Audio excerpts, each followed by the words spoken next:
on today's StoryBeat. One, for me, I'm a co-creating kind of person. I mean, not on every creative front do I co-create, but writing definitely felt like something to do with someone else, someone with different skills and strengths, but also just to bat those ideas around. So I wouldn't rule out co-creation. And I think just judging by people's response to us, they're like, how could you have written this together? Like, how did you do that? Must have been really hard. Or how did you find your shared voice? For us, I don't know what to say about that. It was just easy. And I just wouldn't want anybody listening to rule that out too quickly. Like, see how it works. This is StoryBeat with Steve Cuden, a podcast for the creative mind. StoryBeat explores how masters of creativity develop and produce brilliant works that people everywhere love and admire. So join us as we discover how talented creators find success in the worlds of imagination and entertainment. Here now is your host, Steve Cuden. Thanks for joining us on StoryBeat. We're coming to you from the Steel City, Pittsburgh, Pennsylvania. My guest today, Leigh Marz, is a co-author with Justin Zorn of the brilliant book called Golden, The Power of Silence in a World of Noise. I've read Golden, and I can tell you it's a deeply researched, eye-opening revelation about just how important silence is, how much our world is currently lacking it, and ways to achieve silence that will enrich all of our lives. I highly recommend Golden to you, especially if you're seeking a little less anxiety in your life. Leigh is a leadership and collaboration consultant with organizations including Harvard, Google, and IKEA, and she's led a multi-year program teaching experimental mindsets to multi-generational teams at NASA. Leigh is also a longtime student of pioneering researchers and practitioners of the ritualized use of psychedelic medicines in the West. So for all those reasons and many more, it's a truly great privilege for me to welcome to StoryBeat today the superb writer Leigh Marz. Leigh, welcome to the show. Thanks, Steve. It's so good to be here. It's a great privilege to have you, believe me. So let's go back in time a little bit.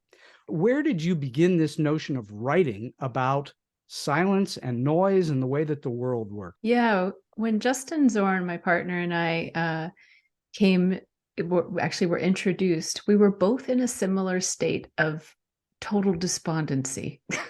We were both working actively, Justin in politics as a 3-time legislative director for members of Congress, and me with a lot of scientists and engineers, as you kind of mentioned there in my bio, and feeling a sense of more thinking and talking is not going to do it, but not just more thinking and talking, more data, more PowerPoints, more meetings, more summits, Right. and then of course more argument. And so we both had this intuition, again from this place of despair, that maybe the place to look was silence, and maybe that the answers would come from between all the mental stuff. And were either of you trained as writers? For me, no. And I really want to emphasize that stuff as we talk about creative process here. I had an inkling that I wanted to write, but Justin was really born to write. He just writes. He's so fast. He's been doing tons of articles. I mean, really had already published hundreds of articles. And so when we met, he said, "Hey, Leigh, all this information you gave me is so helpful. Is there anything I've told you about that I do that you would be interested in?" And I said, "Well, I might be interested in writing." And he said, "Let's write together. I love writing with other people." So we did. We started by writing articles. Yeah. Oh, you started by writing articles together, and that kind of warmed you up to the notion that you could write longer form. Yeah, we wrote our first article was really not a big deal. We were looking at authenticity and leadership as in our political situation. There was a lot of talk of authenticity, and we were wanting to unpack that term and really look at the roots. And so that was one time where it was so easy, the passing back and forth and developing the article. So that did pretty well. It published in Time. And then we also that's a pretty good start. Yeah. Well, and thanks to Justin's relationships over the years, writing all those articles. So yeah, that jumped me in, and we went into the deep end there in a good way. And then we wrote this article for Harvard Business Review focusing on silence as a strategic measure, as a creative problem solving, really a very brief article focusing on auditory noise and silence, and even the idea that just not talking for a day, not being engaged in that constant defending your point of view, protecting your reputation kind of thing, how that might offer some creative solutions for people wanting that. And that article went viral, which caused us to step back and really think about what's possible here. What do we maybe want to do? We want to do a bigger project, which we have obviously said, yes, we do.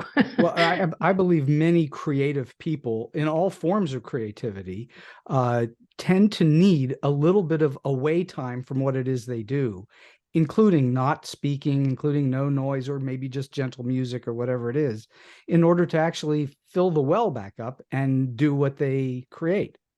Absolutely. I mean, another thing I do is I'm a choreographer and dance teacher. I can't do that all the time. I mean, actually, my body can't do that. My mind can't do that. I need some downtime and just open space, and silence is, of course, one of those things. And then suddenly maybe a song will just grab me and won't let go until I choreograph to it.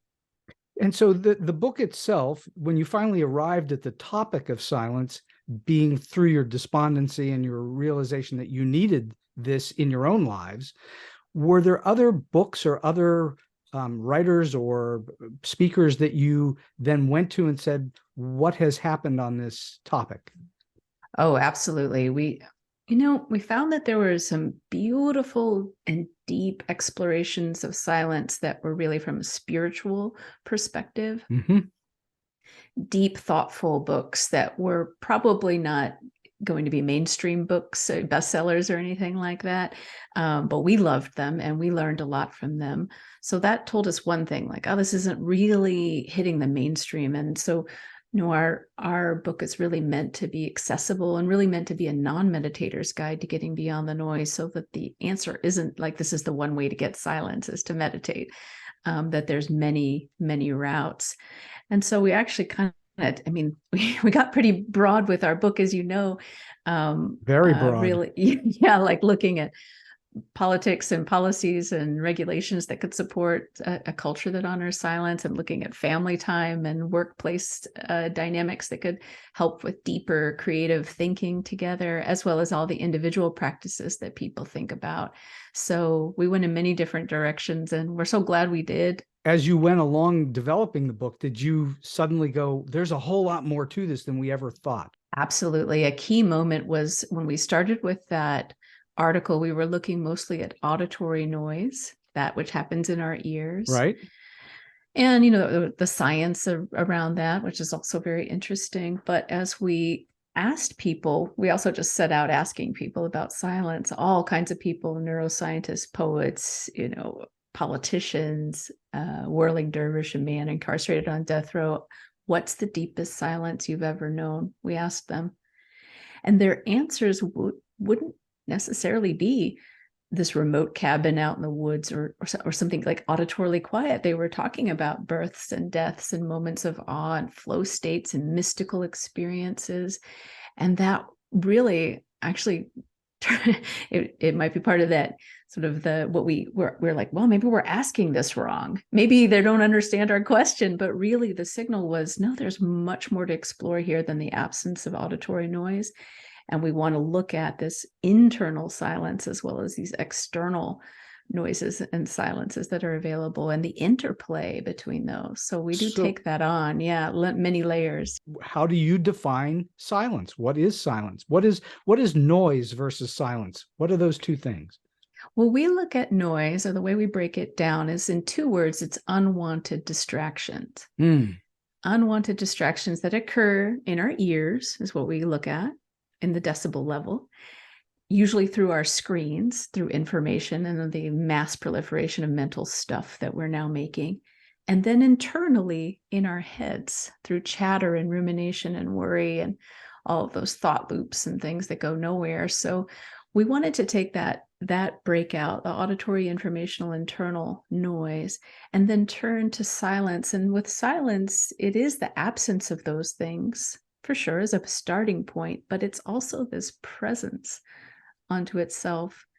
Beautiful, beautiful thinkers around silence. They have definitions. We kind of, rather than make it really rigid, we turn to them. And so Gordon Hempton describes silence as not the absence of anything, but the presence of everything. Oh, wow. Boom. Well, you know, it's interesting when people say, I need silence, so I'm going to go out into nature. I'm going to go to that cabin that you referred to. It's not quiet at all. No, I mean, the birds chirping, the crickets going, the leaves rustling, the wind blowing, all those things are quite noisy. But for some reason, that appears or feels like to people that it's silence. Why is that? Yeah, it's a great question. So, because it's not laying claims on your attention, it's not unwanted distraction. Yeah? So, it's a distinction from sound and data and thought. Is this noise, this, the clamor and the auditory channel, the information overload, or the internal chatter and rumination. So we love thought, we love data, and we love sound. And we celebrate those. And when they're not claiming on, our attention and interfering with our perception and intention, then we can find them rather pleasant. I sometimes find reading a book to be noisy. Yeah, tell me about that. Because my brain works in a very active way. And when I'm reading, especially a novel where somebody's describing something that's happening that's noisy, an explosion or whatever, it's noisy in my head. Oh, wow. So I'm hearing noises by virtue of reading, though I'm not actually hearing them. I'm just imagining them. I love that. And what's your internal state like? Is it agitated and loud too? Or it all depends upon what it is I'm reading. If it's designed to get me agitated, I'm going to get agitated. If it's designed to make things seem serene, I'm going to become serene. So awesome. I find I see mental pictures when I'm reading, and I also hear things as they're going. So there's noise in my mind's eye is what I guess I'm saying. Yeah, I love that. Good self-knowledge there. Sounds cool. do you and Justin think of yourselves, in the case of writing this book, as journalists, as historians? Are you just reporting on this? How do you think of yourselves? Well, one way we don't think of ourselves is as experts. And what's beautiful about silence is there's nobody saying, I'm the expert on silence. That's interesting. I have a PhD in silence. It's just like everyone's holding a little piece of silence. And so, for example, musicians are wonderful to talk about with silence, as they often talk about. That's where the music comes from, or it's the spaces between the notes that makes the musicality. So they can be incredible to speak with, but that's a certain aspect of silence, right? Pauses in music are incredibly powerful. Yeah, as you may remember, there's a heavy metal frontman who talks about the break and these like heavy metal things where it's like da da da da da da da da da, and how the crowd goes crazy in those.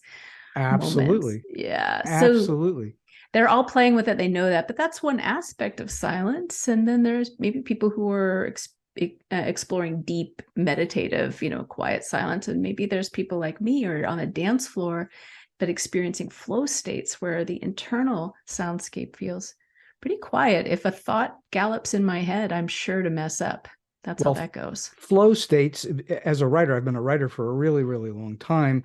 And those that I know that are professional writers, they all use the term that I use, which is to be in the zone, which is a flow state, and you lose track of time. You literally go into some other dimension, I guess it would be, and you stop being concerned with your immediate surroundings because you're in this zone. That's a form of silence, isn't it? Absolutely. And we talked with a middle schooler basketball star who describes the in the zone as being hot on the court, which we love. So it's, you all kinds of ways to express, but you've probably heard, and your listeners have probably heard of the Hungarian American researcher Mihaly Csikszentmihalyi, whether we know how to pronounce his name or not, but that's how you pronounce his name. But he's very famous for his studies on flow, large scale global studies, and found that was an international phenomenon. Everyone seemed to have a word for it. And in all these different activities, whether it was writing or skiing or dancing and even micro flow moments, doodling, things like that, we know something about putting all of our attentional focus on something and losing ourselves in the best way possible. So a very famous Oscar-winning screenwriter named Callie Corey, who wrote a famous movie called Thelma and Louise, once said, and I think I'm quoting her, but I might be screwing the quote up. When she's writing, she says, "I need to find the quiet enough to hear the characters talking." I love how she puts that. That makes so much sense to me. And that, to me, is the essence of what you're talking about in flow and being in the zone, is that you literally aren't thinking anymore, you're doing. And in some ways, maybe, I mean, it all depends on people's frame, but maybe just receiving that information, maybe being whispered to by the muse, maybe, whatever. People are going to picture it in many different ways, but that is so beautifully put. Both of you did an enormous amount of research. That's obvious in the book. In fact, your reference notes in the back run 17 pages in the book. Oh, I didn't realize that. Yes. Well, I counted. I looked at it. I went, that's a lot of reference notes. It means you really did some research. How long did it take you to go through all of that material and assemble it? Well, we did it as we went, so I don't have a clear memory of like how long that took. It felt important to actually, I think our process, just in case this is helpful for other people, was to really move in and out of deep research and actual applying the materials or the practices to ourselves. So in a sense, we were waving in and out. I mean, we took this on as a curriculum to our lives. We couldn't just like, I don't know, just write about it. We needed to try to experience it. And we did that while Justin raised twins that are now 3 years old. Wow. And a 6-year-old daughter. And while I raised a teenager, and we did that in the thick of a full consulting life and COVID like everyone else. And, it was a pretty crazy time, but it felt important to weave in and out of like, what's the theory? What do other people say? What is our felt experience? And then of course, as co-creators, to check in with each other on that and attune with what's the way to say it. Yeah. And then of course, with all our interviews as well, that piece was and also you wonderful. You don't live in the same city. So you were, I assume, working online somehow, whether it was Zoom or however you're doing it. Yes. Yeah, we were on the phone. I mean, a lot of times while like he's swinging one of the kids on on the phone, or I might be on my computer. Zoom, of course, and we used Google Docs a lot. So what was then the most challenging aspect of doing the research and then writing? What was it? Just the fact that you had all these other things going on? Was that the big challenge, or was there something in the actual creation of the book itself that was particularly challenging? I think for me, initially when we wrote this book with folks, so especially the dense parts with scientific research, where you read it. I'll often, usually that was me taking the first pass, read a scientific study, and there's so much crunchy detail in there, and so to extrapolate that, it really took several passes, almost like filters, to make it readable, relatable. And initially I was sticking way too many credentials in there and too much context for it to be interesting and quick as pleasant to read, actually, where you might lose the thread, or some detail that I thought was so critical maybe wasn't so critical to the average reader. So I had to keep thinning,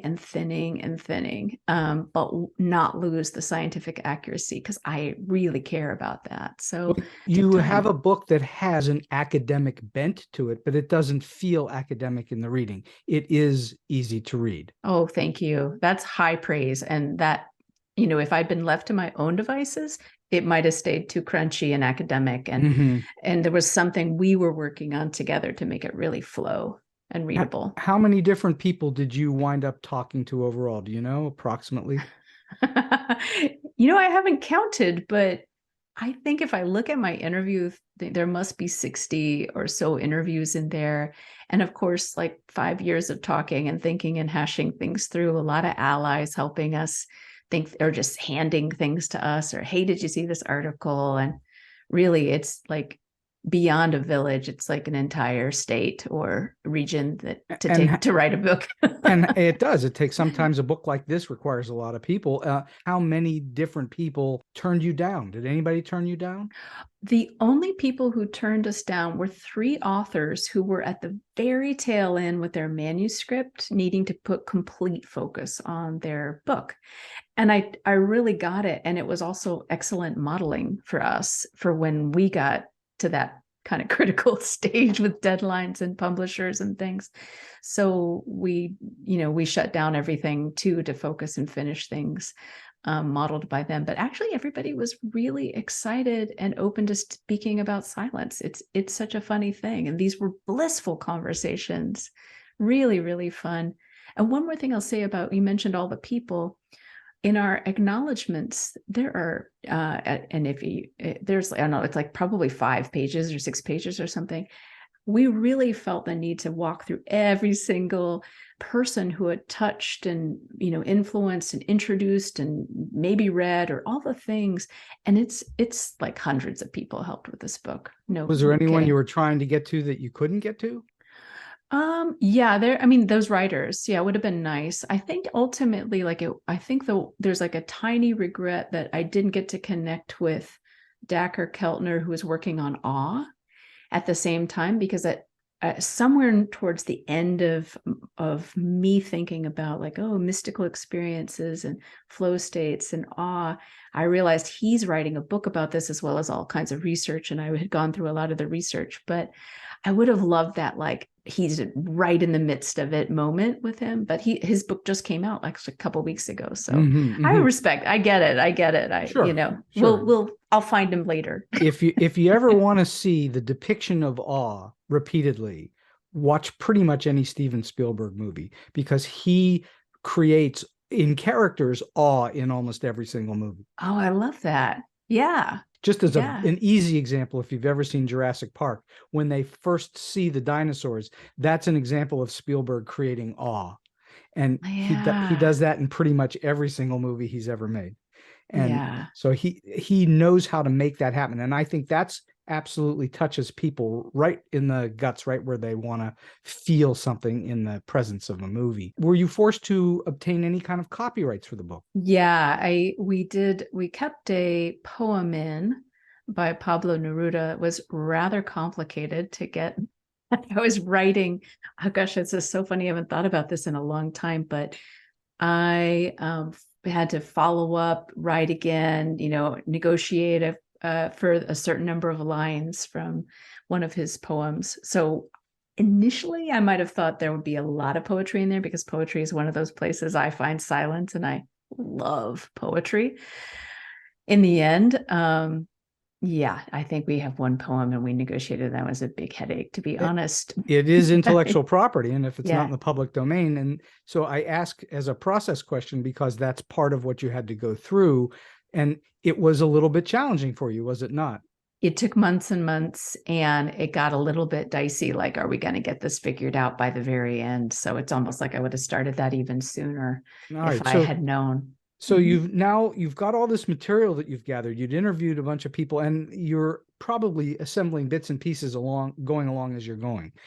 But did you have some sense of what the structure of the book would be before you started, or did you develop the structure as you went along? A bit of both. There were some vague things we knew. For example, it really felt important that this would be not just a guide to individual practices, but also relational practices, because I'm a relationship systems coach, and we're both in families, and we're both it just felt important to apply it that way. So really the key pieces of the book were known, but when we went through the proposal process, and we went through the really formal proposal process, where it's I'm embarrassed to say 108 pages is what it was. Wow. The executive summary, the sample chapter, the marketing, all those pieces that if you Google online, you could find, of course, that information. We really went through that, and that ended up being true to what we created in the end. It was well worth struggling and wrestling with that. process. Did that And help you find a publisher? yes, absolutely. Yeah, that wasn't not even helped. It was key.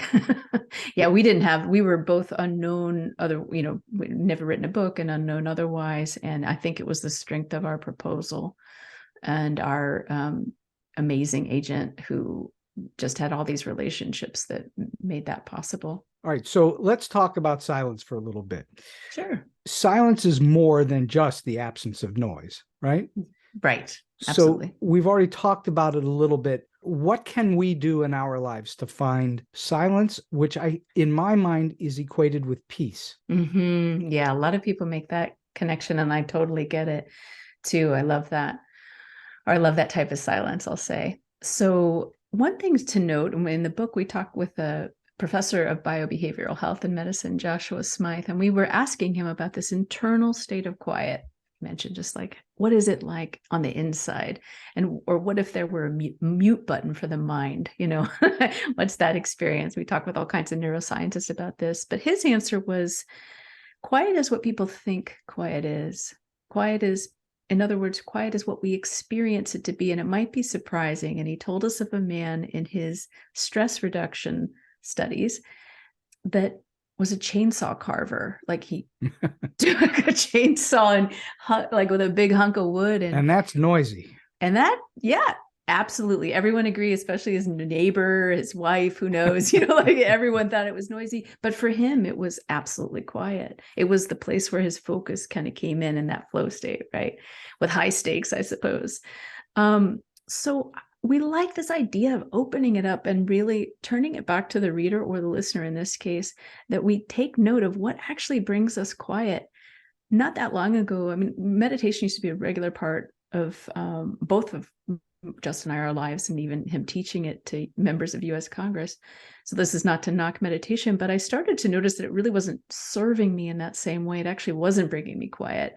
But what was bringing me quiet was getting out to a dance studio, a loud dance studio, and teaching and using all that attention to get a whole class to move, together, like a murmuration of birds. Like that was creating this incredible, blissful, shared silence, internally, at least for me, it was.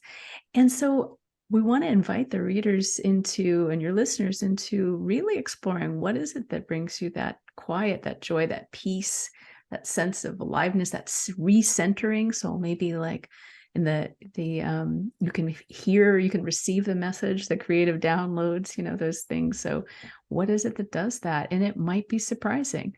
So it's fascinating to me that silence can be found in a loud environment. Yeah. The teacher really our primary teacher in the book is Jarvis J. Masters, who's on death row in San Quentin prison. And there's no silence to be found there externally. It's constant clamor and yelling and hollering and buzzing. And it's just like so loud. And the environment reverberates with all this noise.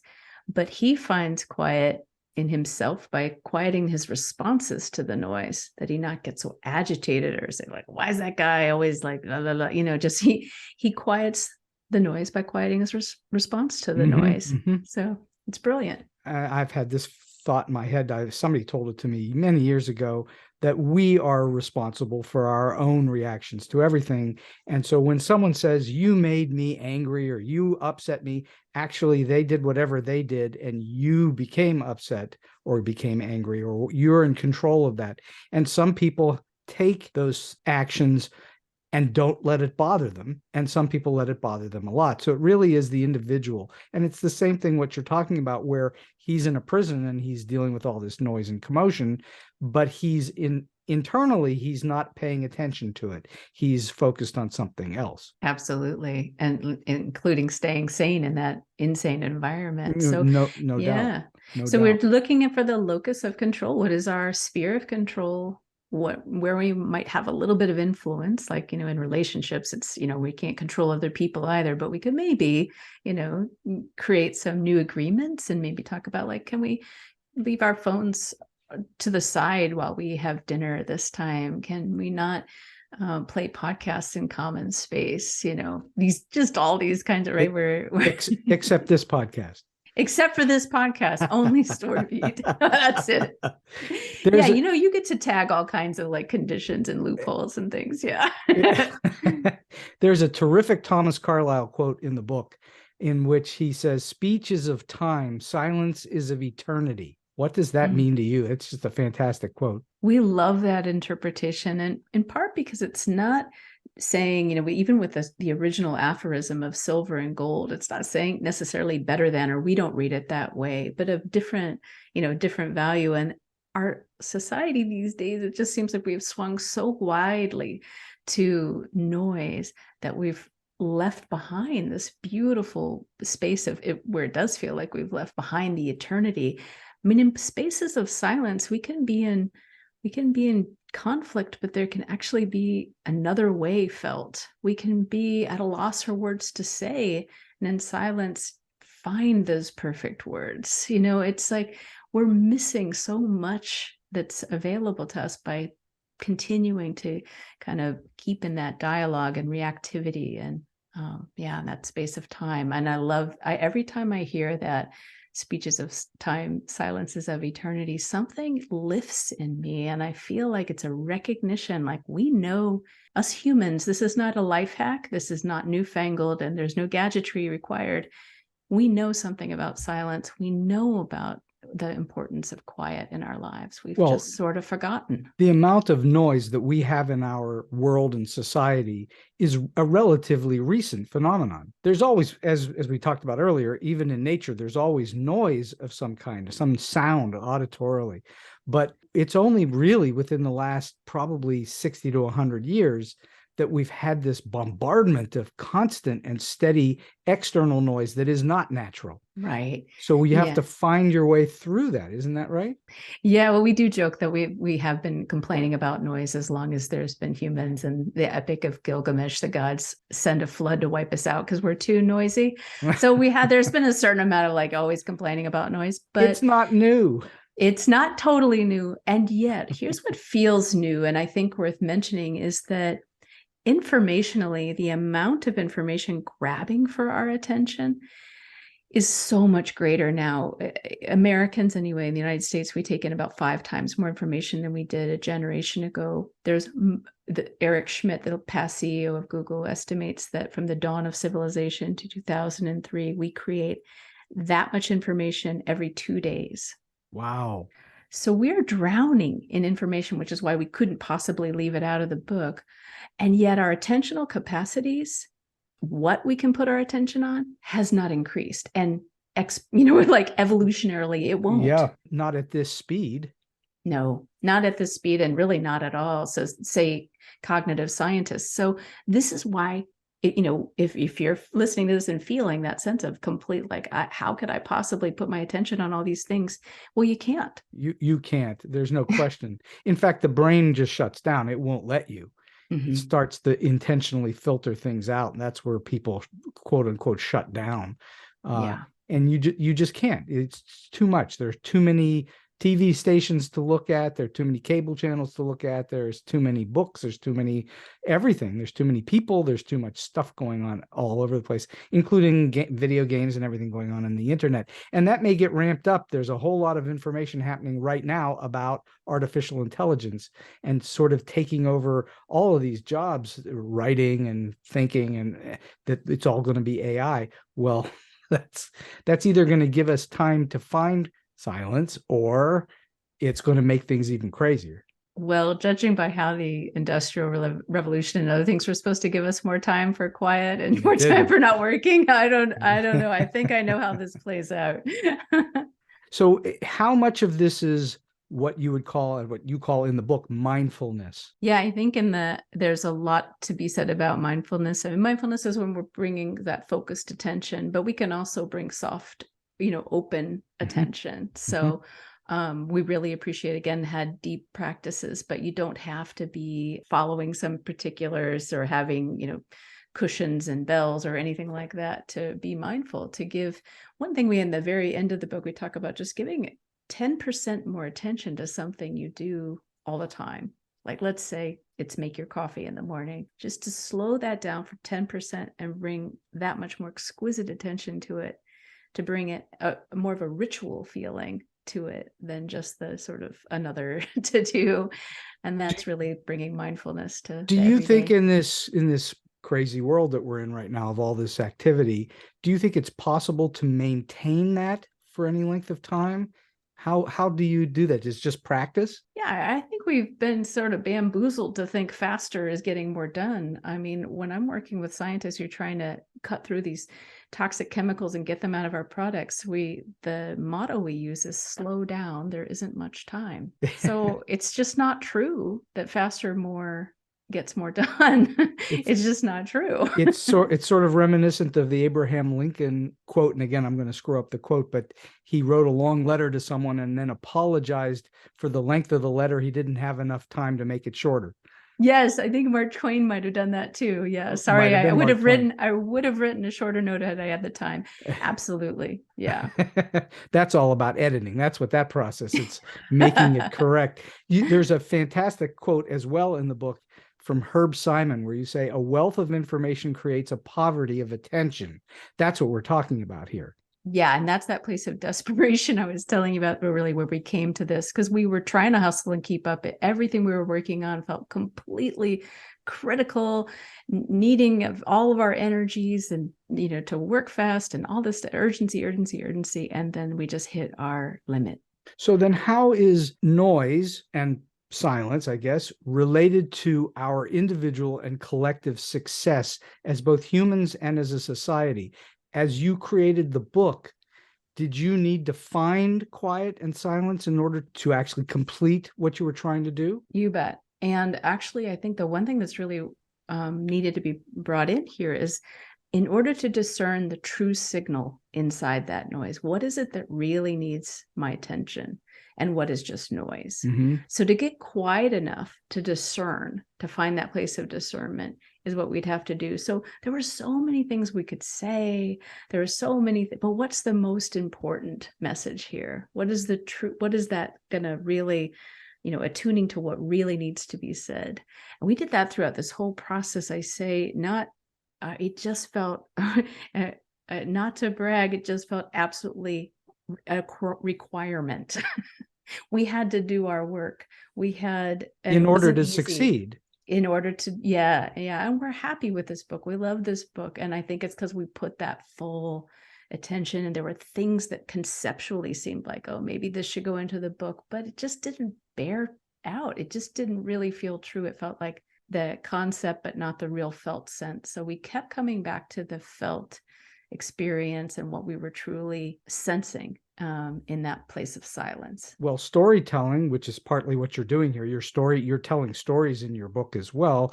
And storytelling is all about feelings. You use the word felt, that it's all about how we accept as an audience, how we accept things on an emotional level, not necessarily on an intellectual level. Of course, in your book, there's a lot of intellectual stuff you need to absorb as well, but you need to feel the book as well. And that's partly, I think, in contemplation, which is another way of saying silence, I think.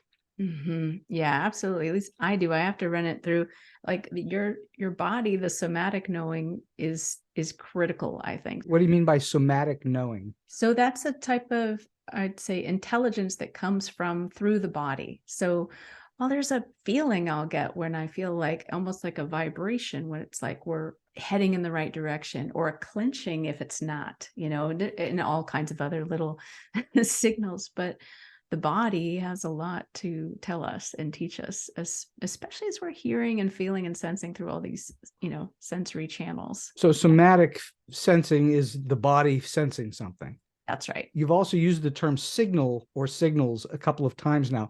Define for the listener who doesn't know, what do you mean by signal? Well, we actually use it two different ways, I guess I'd say. So one is in relation, they may be similar, but it's in relation to the noise. So if you imagine, actually, I just heard one of our interviewees speak to this in terms of a relationship, maybe where there's a lot of difficulty going on. There's a lot of friction and noise. And it's sort of like, there's just something that needs to be determined here to be discerned. Is this relationship needing more tending? Is it time for this relationship to end? Like all this kind of cacophony is going on, but we actually have to get clear on the signal. And there's a certain amount of quietening that's needed.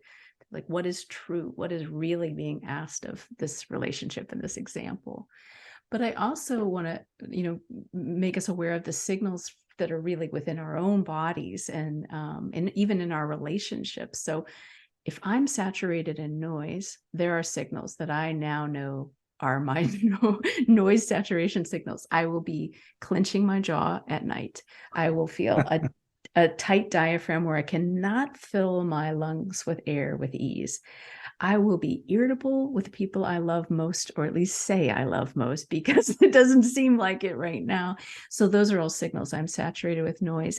And the flip side of those, when I'm really getting the quiet I need, that ease in the breath, the generosity, I'll feel like just a lot more spaciousness for thinking and creative processes. I'll feel loved for my loved ones, and generous in that way. And I'm not alone in that. And we each have signals that can kind of tell us when So when you're feeling all bollocksed up, I guess, what do you do? Is that the time to go meditate, or what do you do? Anymore, I'm not so much prone to meditate, but I might put on a 3-minute track and do a 3-minute dance party. I may step outside and just take in the sun on my skin, or listen to the trees, watch bees, things like that.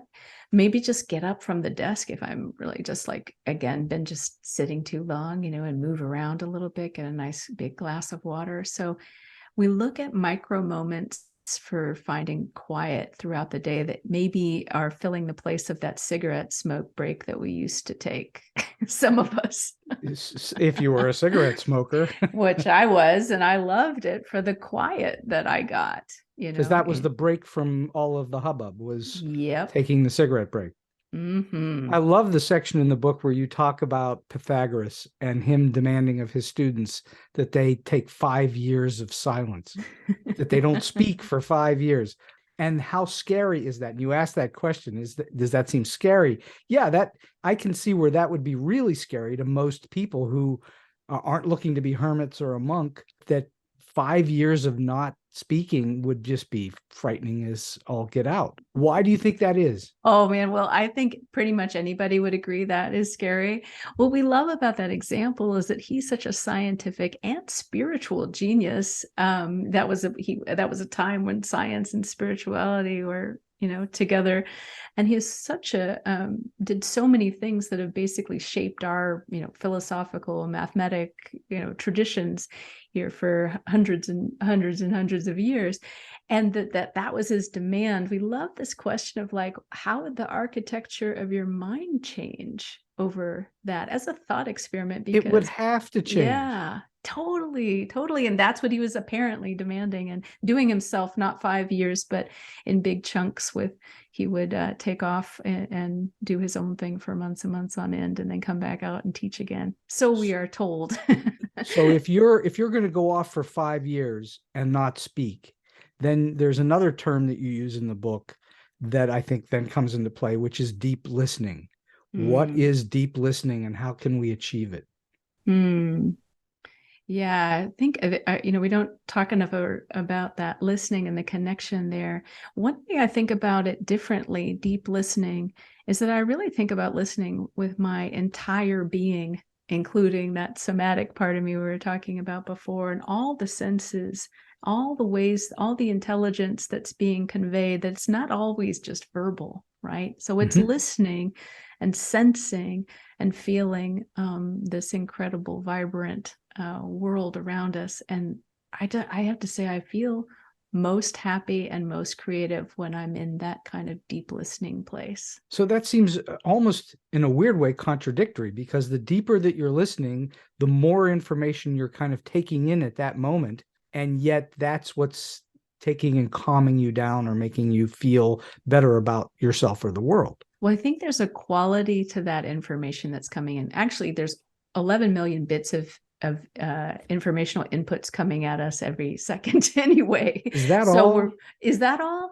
But we can only attend to about 126 bits per second, according to Mihai Csikszentmihalyi. So I think what happens is the quality of where we put our attention shifts. And there's a beautiful quote, Simone Weil, by a French philosopher, who says that kind of attention is like prayer. I think in terms of our noisy world, it's the fact that we have so much going on that we have a hard time staying focused to actually do the listening. That's why I think deep listening is a very interesting concept. Yeah, I'm all for it, and bringing more and more into my life, and as well as it's part of that silence piece, is just to really be present to something, is to be quiet.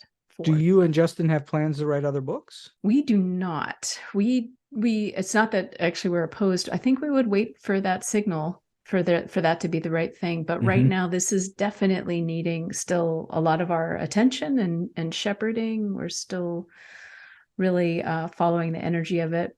Probably this is coming out paperback back here soon, and then there might be another wave of podcasts. And so we've been doing a lot of media and writing and things in response, and feeling the energy, the ideas develop, which is lovely. You've tapped into a very unusual topic, that you're not going to go to the bookstore and find the shelf filled with books on silence. You might find books on meditation, but you're not going to find a shelf full of books about how to be quiet. Well, that might lead me to this quirky thing that you're talking, because it just came in, is just that at one point when we were writing the book, we would see things that would feel I know there was another book about, I don't know, it was very different, but might have been silence in the title and something else. And I don't know, just a few little things where we thought, oh no, we're too late. But then I went to, then I went to a bookstore where there were 2 bestsellers. There was a table of bestsellers, and 2 of them were about octopuses. Octopuses. Exactly. And I thought, and so I took a picture and I sent it to Justin, and I said, if there can be 2 best-selling books on octopuses, there can be more than one great book about silence out there. Well, it always amazes me. It amazes me in the TV and movie world that sometimes says, they'll say your story idea is too similar to other stories. And then I think to myself, well, how many detective stories are there that sort of cover the exact same ground, although they come at it in some unique way? So it's a question of how you treat it, not whether the topic is overdone or not. It's a question of how you come at it. I need to ask you about your work with NASA, and what are experimental mindsets, and what are you teaching there? Yeah, it's really a flexibility of thinking, and the willingness to try what we call safe to fail experiments. So here's the thing about NASA. They're as amazing as their history is. One of their taglines is failure is not an option. Well, sure. And that is great if you're talking about a rocket. But if you're talking about social interactions and actually working on a team, failure is not an option is not a super helpful way to come at those interactions. So their communication had kind of trickled down into their communication. Most of they attribute communication errors to be at the root of some of their bigger disasters. So they really wanted to fix this. So what we were looking at is really how to, intergenerationally, they have a lot of working generations. People don't want to retire from NASA. It's a good place to work. And so there's at least 4 working generations together with super different styles. So we just helped them kind of come up with some fun experiments for how they could maybe make decisions a little differently in a way that was a little bit more inclusive of different generations, or maybe how they can have difficult conversations or archive information, all the things that generations want to do differently from one another. So keeping them nimble, keeping them playful. It was very fun. And I was kind of born to remind scientists and engineers to play and have fun. Well, I was going to say, you're talking about an organization that's chock-a-block filled with administrators, scientists, engineers who are kind of, maybe a lot of them will be kind of straight-laced. Sure. And so you're trying to get them to think differently, yes? Yeah, absolutely. Absolutely. And it was a great joy. And it's really creative thinking. It's like, improv, experts know this. It's like really getting them out of their own ways to like discover some new places of connection. Okay, so now I really have to know about the ritualized use of psychedelic medicines. How does that feed into your study of silence, or doesn't it? Oh, it does. It's actually probably my deepest way for finding silence is for the last 20 years. I've been in ritualized groups, underground groups, where we use mind expanding chemicals to, basically to work together on some shared thing. So, for example, I was recently in a group that was focusing on joy, really on fostering and nurturing joy in our lives, and also examining our relationship with joy. So I experience, and this is not everybody, this won't be everybody's thing, just like skiing won't be everybody's thing, or, Sure. music making won't be everybody's thing. But I experience an amplification on different, medicines, an amplification of what's going on, and an ability to better discern the signal from the noise so that I can move forward with more clarity in my life. I find that experience to be quietening overall, and it nourishes my life greatly. What kind of medicines are we talking about? Psilocybin, plant medicines, entheogens, MDMA, things like that. And do you do that under a controlled circumstance, or do you do it at home alone, or how? I would say it's very ritualized, and it's a group. I have been known to do it alone at home and under, again, with a good container, but the container matters a lot. What do you mean me. the container matters? The location, the physical location? The set, my mindset, and the setting that I'm in, and the people I'm surrounded with. And so my teacher was Ralph Metzner, who's known for his research at Harvard with Timothy Leary and Ram Dass. And so he's the one who sort of trained me in that, to have those standards. And I keep to them to this day, even after his passing some years ago. I have never experienced anything like that. So I don't know whether I would or not, but it's intriguing to me that you've made a study out of it. A personal study, yeah. A personal study. Yeah, absolutely. Are you thinking about maybe writing about it someday? Maybe. It's, of course, being written about quite a bit right now. Mm-hmm. Yeah. And I think that maybe what I can add is a little bit of a sober, I suppose it's not a panacea. It's not for everyone. It doesn't cure everything, it's not a cure-all as much as we might like that right now. So I come to it with a lot of humility and a lot of practice, and a lot of a sense of what creates that container that we were talking about that is safe and safe for exploration. But I definitely have been it's been a huge benefit to my life and my family's life. In what way has it been a huge benefit? For the most part, what I'm doing is I'm really tuning into what it is that I'm here to do, what my purpose is. With this creative process, I'm checking in even with the book, and it's like it's a book. It has its own spirit, its own entity. I'm connecting with it, and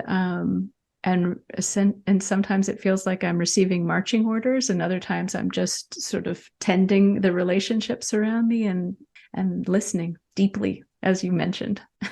And so that's how it relates to finding silence or quiet. It is one of the ways I find the deepest silence in my life. Yeah. Wow, very interesting. I've been having a fantastic conversation with Leigh Marz about the book Golden and her experiences in finding silence and eliminating noise, or dealing with noise, or however you want to say it.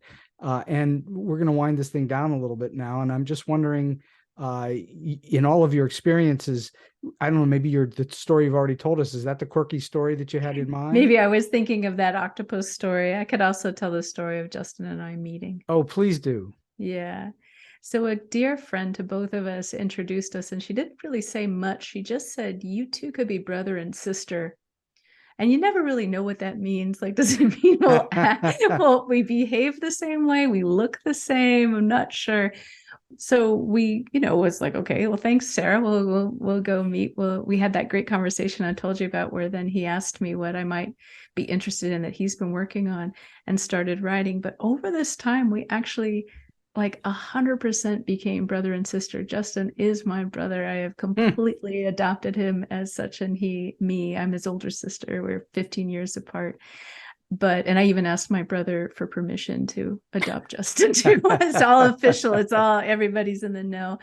But, I think there's something there about, she was just following her intuition, the sense that there was some essence connection between us. We never found out if she thought we looked alike or acted alike or any of that. And it really probably wasn't any of that. It was something about our essence. And she was right. Well, obviously there had to have been some connection between you, or you wouldn't have carried on with writing an entire book. It's like a marriage of a certain sort. Yeah. Certainly it's Yeah. collaboration, and all collaborations are like some form of a marriage, or they fail, or they just simply go away. Great stuff. Last question for you today, Leigh. Do you have a solid piece of advice or a tip for someone who may be starting out to do what you've done in life, or maybe they're struggling to get up to another level in it? Well, when I think about that question, what I'm aware of is, like you asked me, was I a writer before? And I really wasn't. So a couple things made that possible. One, for me, I'm a co-creating kind of person. I mean, not on every creative front do I co-create, but writing definitely felt like something to do with someone else, someone with different skills and strengths, but also just to bat those ideas around. So I wouldn't rule out co-creation. And I think just judging by people's response to us, they're like, how could you have written this together? Like, how did you do that? Must have been really hard. Or how did you find your shared voice?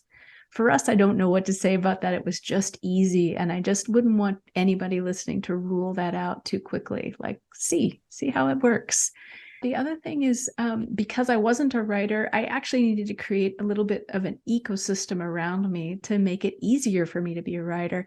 And so I started to hang out with people who were also exploring writing and, in a sense, co-creating in that way.